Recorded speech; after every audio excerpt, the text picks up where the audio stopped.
Welcome to I Love My HBCU ?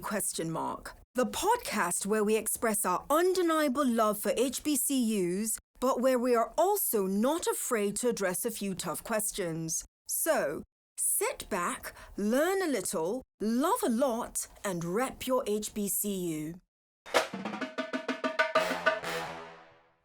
Hello, everybody, and welcome to today's episode of I Love My HBCU ? Of course, I am Tosin Richard, your host, and I have, I don't know the best way to describe this beautiful Morgan alum. Her name is Hannah V. Sawyerr. Hannah, how are you? I'm doing good. I'm so happy to see you. I'm so happy to be here. I know we were just talking about how it's been so long, so I feel really, really good. This is amazing. So, whenever Hannah would walk on campus and you run into her, well, yes, if you've been tuning in, you know I am at Morgan State University and Hannah is a Morgan alum. So I got the pleasure of running into Hannah so many times. I never taught Hannah, but she was in one of my programs, the President's Leadership Circle. This smile that you see on her face.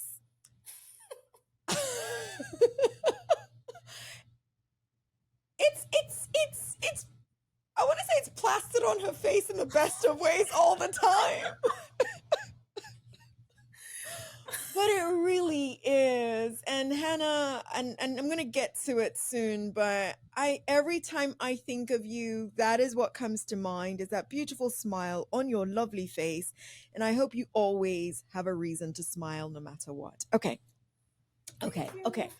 Okay, so Hannah, there's so much we're going to get into. The fact that you were the 2016 Youth Poet Laureate of Baltimore. Of course, I stalk your website probably more than most.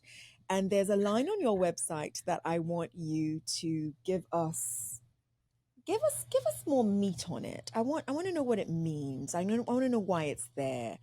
There's a quote on there that says, "I am opening to make room for love, to have permanent place here." Oh my goodness. I'm trying to remember what poem that came from mine. I do know I wrote it in a poem. I think I wrote it when I was at Morgan too. And I think one thing that I've realized about myself is I can be kind of cagey. So I do consider myself, it's kind of weird. I do consider myself kind of extroverted. Like I like being around people. Like I like to have fun. I'm always cracking jokes, but I can be kind of cagey when it comes to getting like really close to people. And so I think that was during a time when I was really trying to learn to open up and trust people, especially people who love you. Yeah. I love it. I see it on a card. I am hoping that it will make, because this is your original line, this is your work. I'm hoping that it makes its way to a card of yours that you might bless us with on your website one of these days. I look forward to seeing it inspire something, because when I read it, just even the way it's phrased, I am opening to make room for love, to have permanent place here. And as somebody, people who know me in my personal life know I do not talk about my romantic relationships at all. But that applies to me. So it hit me in a very specific way. Okay, that's not what this episode is supposed to be about. No, I forgot about that one. You were the 2016, and that's how I met you to a certain degree. I came to, you had a celebration for the incoming Youth Baltimore Poet Laureate.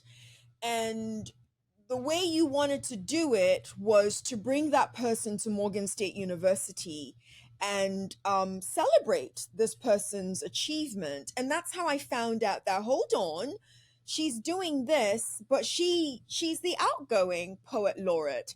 What did it mean actually for you to be the, you are from New York. Let's put that on the table. yet you became the Youth Poet Laureate of Baltimore. Tell us about that. What did that mean for you? Um, I'm actually from New Jersey. Oh, I sorry. know it's okay. No, I never talk about New Jersey. I did live in New York for 2 years though. I have divorced New Jersey. It's so Ouch. sad. Ouch. Sorry, New Jersey residents, I and know. yeah, sorry. I've lived a lot of places, and I if I had to rank them, I would put New Jersey on the top. Ouch. Ouch. Um, I when I moved to Baltimore, I moved to Baltimore to go to Let me Morgan. just quickly say this. One of my closest friends is from New Jersey, and I bet you when she hears this, she's going to be rolling her eyes at you, just so you know. And I don't think she's going to be the only one. Sorry, I go know. ahead. I'm so sorry. I'm so sorry. It's okay. You're allowed to love or not love your places for whatever reason you Yeah. choose. I don't, it's not that I don't love it. Mm. Mm, I mm, appreciate it. I mm. appreciate it. Okay. Okay. But I wouldn't move back. Got it. Yeah. Got it. So I moved to Baltimore in 2014 and I started slamming competitively. So I joined the Baltimore City Youth Poetry Team and Do More Baltimore founded the Baltimore Youth Poet Laureate Program along with the mayor's office and Urban Word and like a bunch of other organizations that I'm sorry I can't list right now. But um, I heard about it because Do More Baltimore, they hosted the slam and they hosted like the competition for it. And so it started off with like a written competition. And so you had to make like the top 12 out of written applications.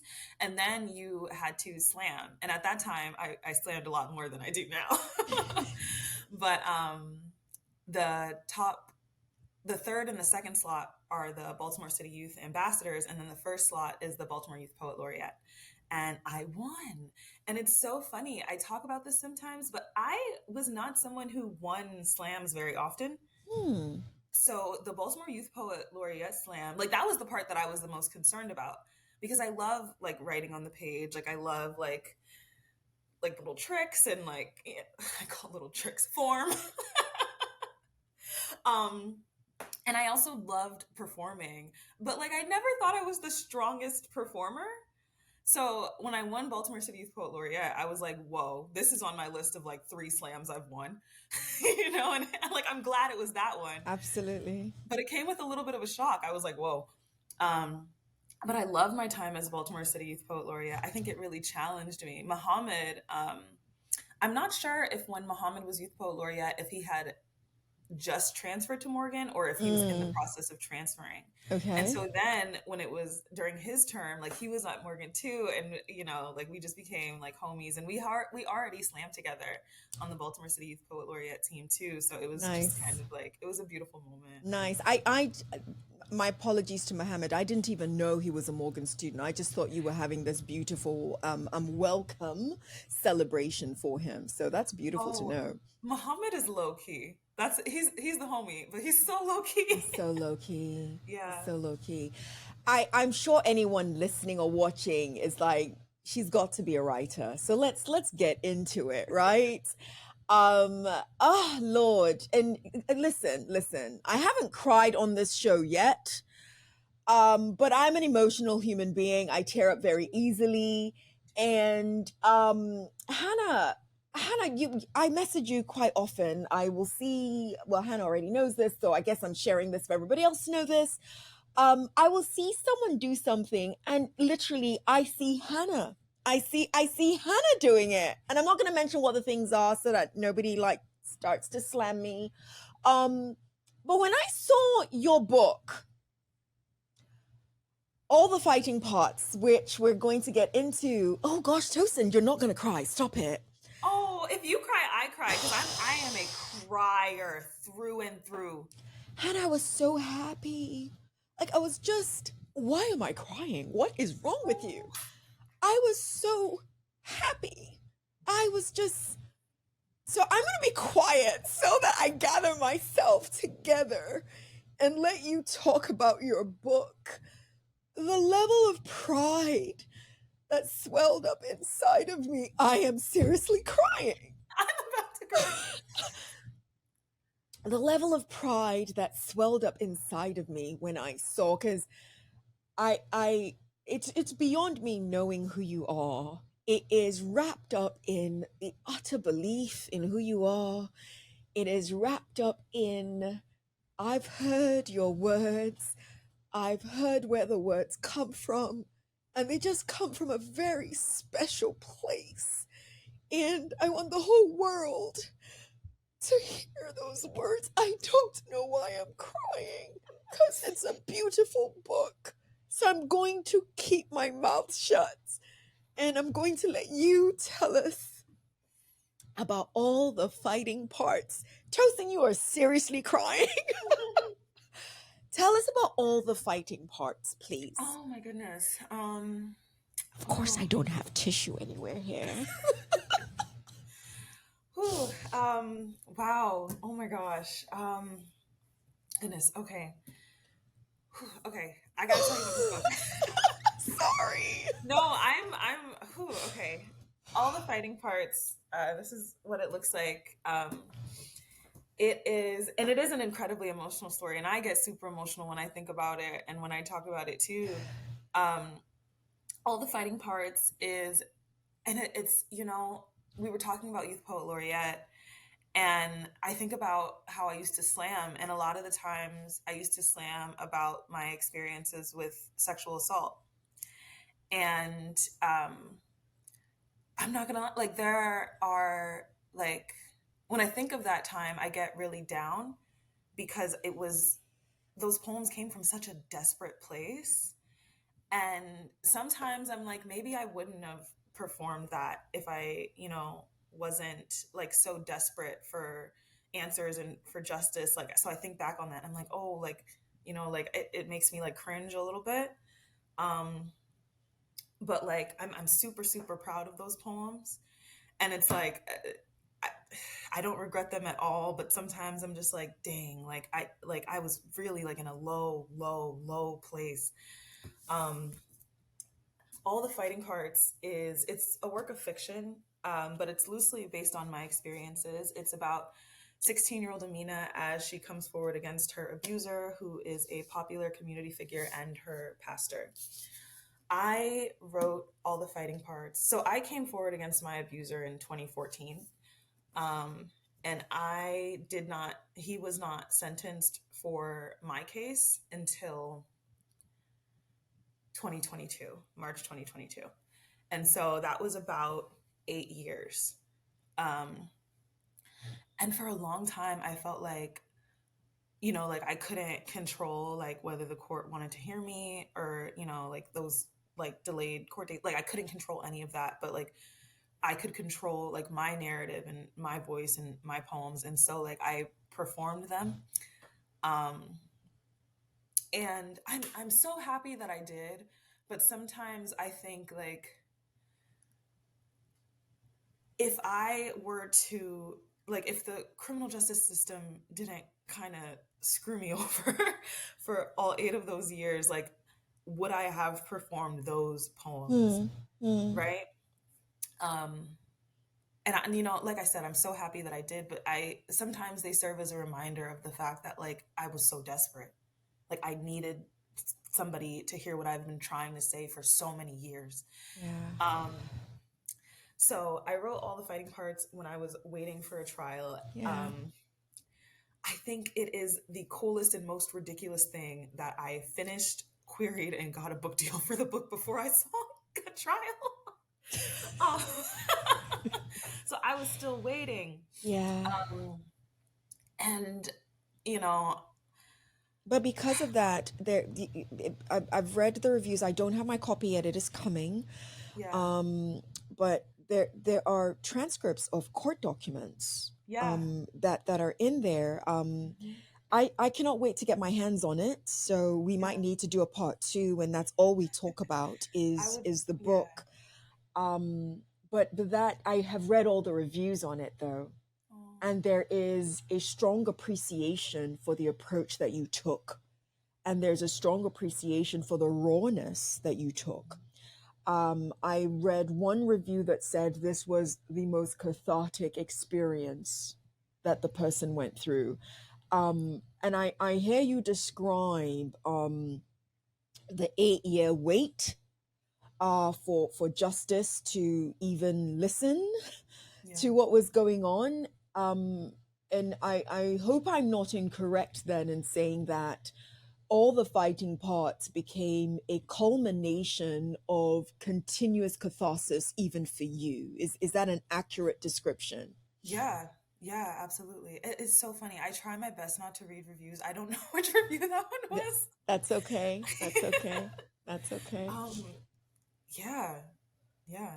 Okay. Okay. Now that I've gotten my tears out of the way. Yeah. I do want to, and I'm going to come back to all the fighting parts. I'm just trying to gather myself not to be so Yeah. emotional.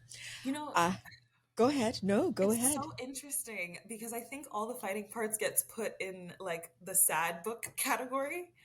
But I listen, Dr. Tosin, I cry a lot. I cry a lot. But I feel like 70% of the cries I had in this book while writing this book, and when I think about this book, feel like breakthrough tears and like joyful tears.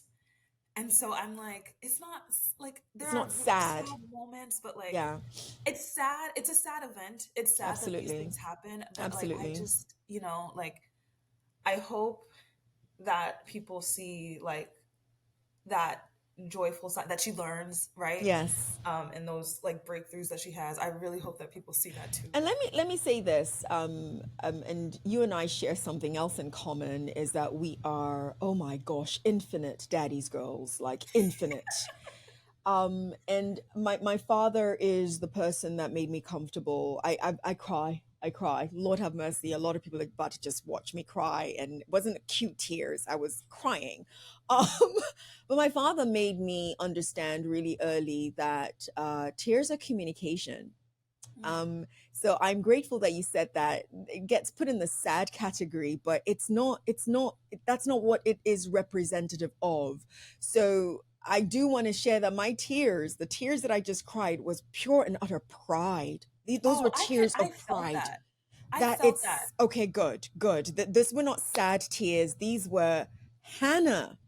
It's Hannah. I felt that. It's Hannah. I felt that.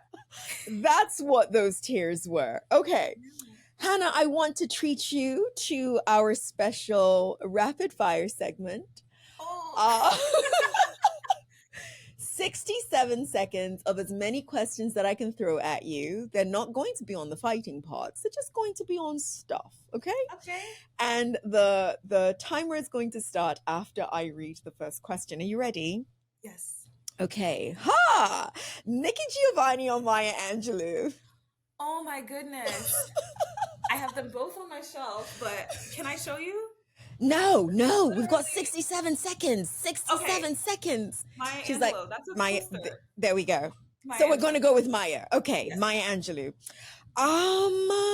College or high school? What was your best College. experience? College. By Okay, far. girl. They didn't get to see your face. Those who are only listening didn't get to see her face. Oh my Oh, gosh. Biden or Trump? Oh, come on now. I'm asking. I'm asking. Biden. Biden. I've heard a number of things. That's why I keep asking the Biden or Trump question. I've heard a Yeah. number of things. Describe yourself in 3 words. Oh, quirky. Uh, I think I'm funny. You are. Thank you. And mm, introspective. I think I'm introspective. Yes. Yeah. Listen to me saying yes. These are your words. Tosin, stop it. What's the best meal you had in college? Fried chicken Wednesdays. Of course, that's everybody. I need to stop asking that question. That's everybody's answer at this point. And it doesn't matter which HBCU I'm asking. And it's Yeah. always on a Wednesday. So Oh, something is going on. Something is fried going chicken on. Okay. Wednesdays. Well, that wraps it up. Thank you very much. Okay. I was So, like, I was like, felt like a test. So I should have thrown more poets at you just to put you on the hot spot for the fun of it. I thought the Giovanni and Maya Angelou question was unfair, but I was like, you're going to ask it regardless. I was sitting here, I was like, wow, that's actually so hard. It is. But I don't think either of them would be upset for you picking the other because they're Yeah. both in their own beautiful category of being Yeah. amazing. There we go. There we Absolutely. go. Absolutely. So she's not in love with New Jersey. Uh, but you are from the I call it the northeast region of the United States of America. Lived in New York, from New Jersey, even though she doesn't want to claim them as much. And you found yourself at Morgan State University. How did you give us your journey? What's the story behind your journey for picking this HBCU? And give us your high school to college journey with regards to college selection choice. So to be so honest, I didn't apply to a lot of colleges because my grades in high school were very, very bad. I went through quite a lot in high school, Yeah. and my grades reflected that. But I did struggle with school growing up too. But in high school, my grades just got worse and worse because of what I was, going through. And so I graduated high school with a 1.9 GPA, which is not good at all. Very bad. No, we have to admit it's not. But Morgan took a chance on you. They did. They accepted me conditionally. And so when you're accepted conditionally, essentially you get an acceptance that says like, hey, you need to do well when you get here. And I think for that first semester, that first year, I don't want to be mistaken, but I think I had to have a 3.0. Okay. Which to me felt impossible because I was like, I've never had a 3.0. My high school self never had a 3.0. And so for some people, they look at that and they're like, oh, that's easy. But for me, I was like, I don't know. And so when I got to college, I was not a horrible student, but I also was never the best student. And so I graduated Morgan with like a 3.1, 3.2, which is like, you showed up and you did your assignments. You know what I mean? That's where that anything range above gets a you. 3.0 is good. Yeah. It's good. Yeah. So Says not the good, but person not who's stellar. always drilling higher. But anything above a 3.0, I believe, is good. Yeah. Yeah. But there are some people that look at that and they're like, mm. But I mean, I tried my best. Like I had to catch up for a lot of years, but so Morgan accepted me conditionally. And so they were willing to take a chance on me, which meant a lot. And I think Morgan did so much more for me, like outside of academics too. Like I was able to join wonderful programs like the President's Leadership Circle. And if I'm not mistaken, I think I cold emailed you because I heard about it and I was like, I want to be a part of this. Yes, So I yes, emailed you did. And I'm Yeah. grateful that we admitted you. I really I'm am. so grateful too. Yes. Just it was excellent. Like it was a small group. I think it was like eight of us, right? Yeah, 10. That year was 10. Yes. Yeah. And so that was such a wonderful part of my experience at Morgan. I co-founded MSU Poets with some poet friends. And so that was me all 4 years of undergrad, Yes. like MSU Poets. I was vice president one year. I was president another year. Yeah, I was a resident assistant too. So it sounds as if let me ask this. Especially when one bears in mind what you went through and the space that you were in high school and then proceeding towards college. If you had not gone to Morgan State University, this HBCU that pleasantly took a chance on you and gratefully took a chance on you, what would have been the other option? Oh, I would have been staying home. I would have stayed home in New Jersey. Okay. I probably would have went to community college. And Got it. after, I probably would have done a couple years at community college and then tried to transfer. Got it. Got it. Which Got is a wonderful option as well. But Absolutely. just Absolutely. circumstances that I was in New Jersey, I needed to get out. And So I'm forever grateful grateful. that if one listens to the story that you've shared with regards to your time at Morgan State University, it was clearly, let me not be presumptuous in my statement, it sounds as if it was the best thing for you to have Absolutely. gone through that community of people at Morgan State University. So, Absolutely. so I must then ask you, as an alum,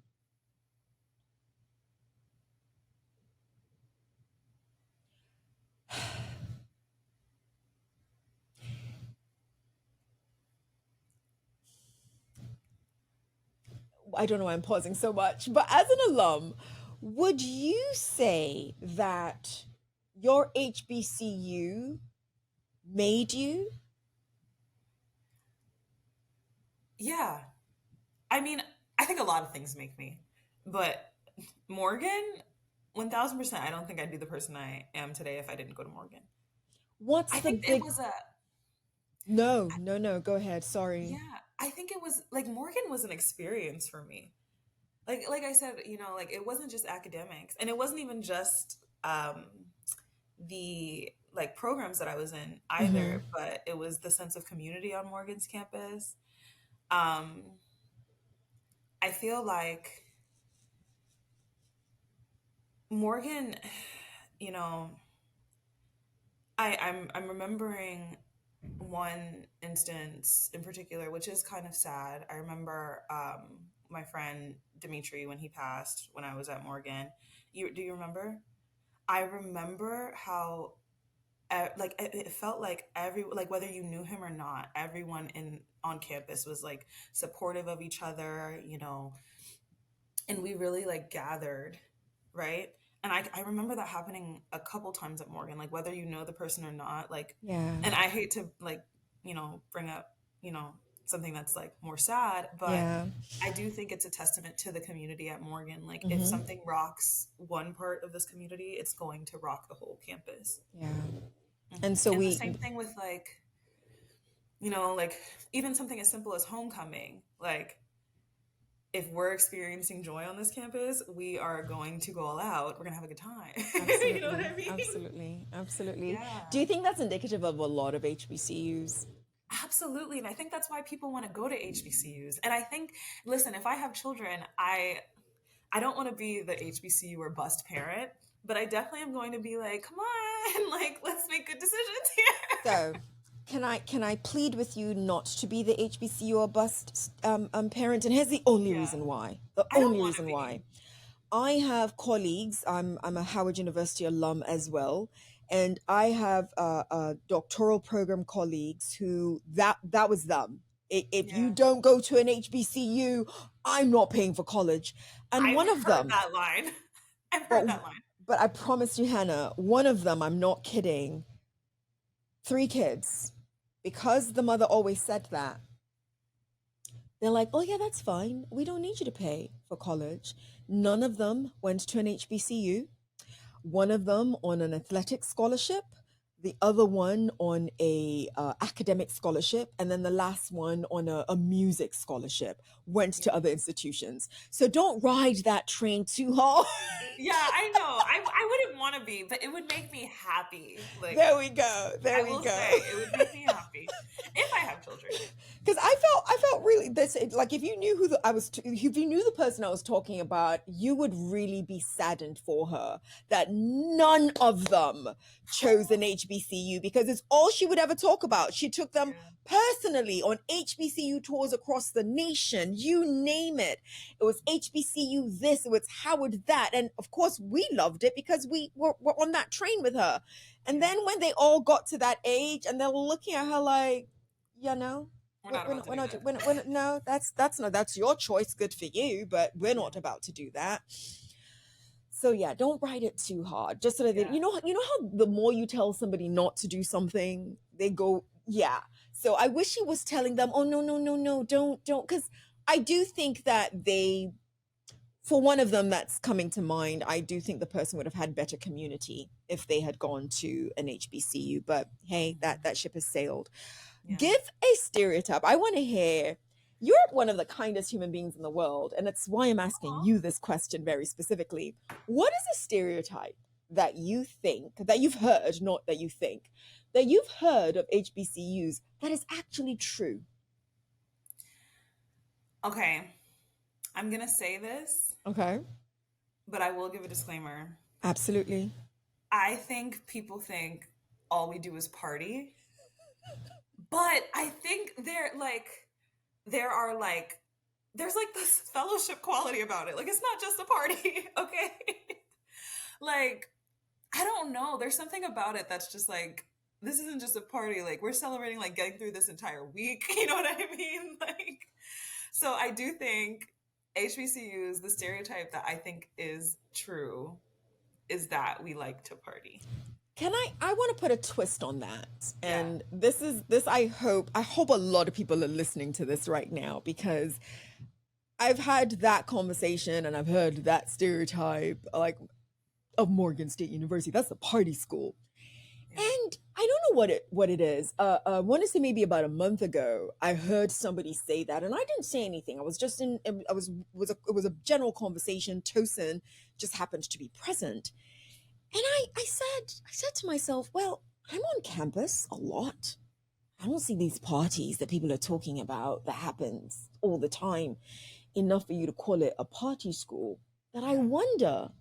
I wonder if what people are seeing is this sense of celebration Yeah. that we're always in, that you now define that or digest that as, oh, that must be a party school. When it's not necessarily that it's a party school, but we're celebratory. And you got an A, let's celebrate that. No, I You 1000 passed the class, agree. let's celebrate that. I agree. I agree. I think we work hard and we play hard. Yes, Yeah. yes. Like, Yeah. Each time I hear that, I'm looking for the party. Where is it? Because I yeah. don't see it. But I I do know we are in a celebratory mood yeah. quite a bit of the time. And what's so wrong with that? So I like that stereotype, actually. Me too. I agree. Like I'm even thinking about like walking to class and on your way to class you see like you hear like the music, you see people having picnics, you know what I mean? Like it's a like I've, like I remember MSU poets, like especially the first year, we used to just like have like a stereo and spit poems, right? And that was really cool and that's fun. So I love it. I loved it. I love that stereotype. And as long as those of us have the internal definition of party being celebration, because that's really what parties are, they can keep using that stereotype as long as they want to. Because, hey, Yeah, listen, we do like to celebrate the little things, the big things. You only have one life to live. You might as well celebrate, right? As opposed to the absolutely. opposite. Yeah. Absolutely. Hannah, you are currently on a tour for all the fighting parts. I'm hoping that that tour will include a number of HBCU spots or HBCU stops. Well, I have been traveling quite a bit this summer for all the fighting parts. But there's an all the fighting parts tour like specifically coming up. Okay. By the time this goes live, I think it's Mm-hmm. yeah, probably yeah. So let's just say I'm officially on tour. Yes. Wow. Okay. Um, there will be five. I'll be in 5 cities, Okay. possibly 6. Okay. Um, I don't have any HBCU stops, but I would love to add some. So So when I'm so in that I Boston, that's why Tosin is bringing this up. yeah, I'm hoping that at least our audience of HBCU listeners would be interested after listening to you, yeah, to invite you to their HBCU. You can tell from this conversation, Hannah is that guest you want on your campus, on your HBCU campus, to talk about all the fighting parts. I do think that not only the women will be interested in hearing about the story of all the fighting parts, I think everybody would be interested in hearing about the story behind all the fighting parts. And I keep saying story, I'm fully aware that it is a collection of poems, but it is a story. It is, it's a not yeah, it's a novel in verse. So it's like the poem. I'll even show you for folks who are watching. But yes. It's essentially a novel that is told through Through poems. verse, And you yes. see, I don't know if you see, I flipped a, you saw text messages, court transcripts. So it's mixed media as well. But that actually makes me so happy to hear, because I think if there's one thing that I want to do with all the fighting parts, I want to start conversations. Yes. And so I want to talk to people. Yes. um, yeah. We granted, this is not a Morgan State University podcast. It is I Love My HBCU question mark. However, I am the executive director of the Honors College at Morgan State University. That's the other hat that I wear so proudly. And we are going to make sure that one of your stops is at Morgan State University, and the students will get to hear from this amazing alumna and the work that she has put into all the fighting parts. And we are going to have that conversation that you want to have. And I hope it spurs so many other conversations. And I am quite serious. I really do hope that anyone hearing the sound of our voices actually at an HBCU, everywhere else too. But listen, I'm all about the support of HBCUs right now, and on this podcast. I would love to look up one day and say, Lord have mercy, Hannah was able to visit as many HBCUs as possible in the country to bring all the fighting parts to life in a way that so many people are going to resonate with, period, Yeah. because they will. um we talked earlier on about that special relationship that the two of us have with our fathers. Um, tell me what your father thinks of this book, and tell me what your father thinks of watching his daughter journey through this space to get her to where she is. My dad is so proud. He's so proud. He calls himself my biggest cheerleader. He probably um, is. he is. He really is. Um, yeah, he's incredibly proud. I think I talk about this in all the fighting parts, and some people like Amina's dad, some people don't like Amina's dad. But one thing that I love about the story between Amina and her father is the way that their relationship grows. Mm, I'm a mm, certified daddy's girl now, but I wasn't always. And me and my dad, mm, there was always a lot of friction. mm, But as I got older, we just became like incredibly candid with each other. It started mm. really like my senior year of high school, where we just became like it was bad, and so we became just very, very candid. We sat down, we had some conversations, we like literally wrote letters. um and I don't know, like when I think of my father, I think of the biggest lesson I've learned from my father is the fact that relationships can change, people can change, right? um so yeah, yeah. Wow. I think it is very obvious for anyone listening, anyone watching. I can keep talking to you, um, but I do want to respect your time. Oh, I do I hope can that keep talking to you. I do hope that that last part touched me. I spend most of my life with students, and it's been students at HBCUs, many who don't have great relationships with their parents, and daughters who don't have great relationships with their fathers, that I hope that what you just said resonates with them in a special way. Relationships can change, relationships can grow, and the part that I really hope people zone into is addressing it, talking about it. You guys, I'm sure you guys, we won't get the benefit of hearing all the work that was put into it, but you guys put work into it. Relationships are work.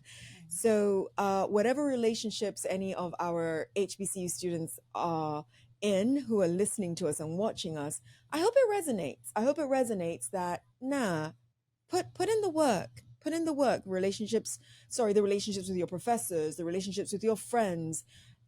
Put in the work. It matters, and you'll benefit from it later on, even if it means you have to say goodbye to that relationship at some point in time. I think you'd benefit from it. Finish this sentence for me, Hannah. In 10 years, Morgan State will. Continue to thrive.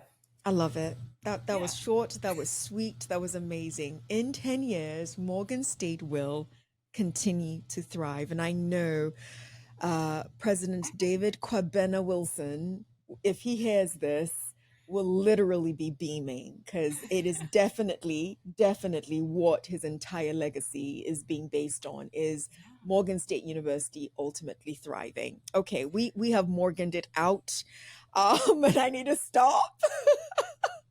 But you are a proud Morgan alumna. As we end this episode, however, could you please leave our audience with one word, a short word or phrase on why you, Hannah, what does the V stand for? Oh! I just threw that in there, didn't I? I'll tell you. It's like a secret, but it's not a secret, but it is a secret. It's Victoria.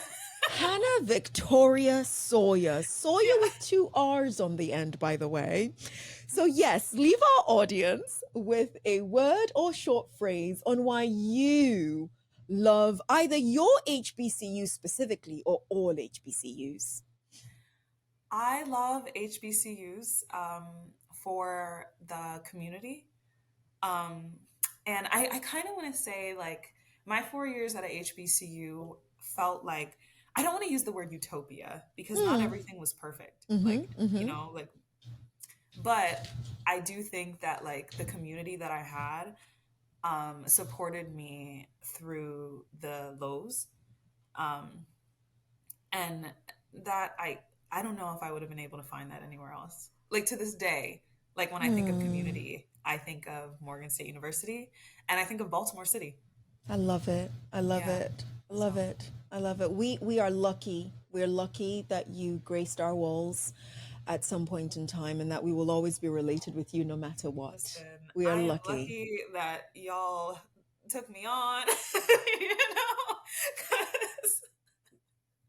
I didn't expect anyone to. I'm glad and we I'm so did. grateful that they saw something. And to this day, I don't know if it was the essay or if it was, my SAT scores were not stellar either. They were average, right? So We're here now, and you're amazing, and you have this Yeah. book that we're all going to get. yeah. On that note, I've cried, I've laughed, I've done all the things. I have enjoyed every minute, every word that we have shared together today. I appreciate you, Hannah Sawyerr, being my guest for this episode. I also hope that anyone listening to this has taken something special from Hannah's stories and words that she has shared with us. And I hope that we have actually earned the pleasure of you liking and subscribing to I Love My HBCU ? On that note, yours in HBCU love. See you next episode. You've been listening to I Love My HBCU ? Let's keep the conversation going as we share our stories and encourage more practical support of HBCUs, whilst, of course, holding each other accountable. Don't forget to follow and subscribe for the latest episodes. Until next time, love and lift your HBCU.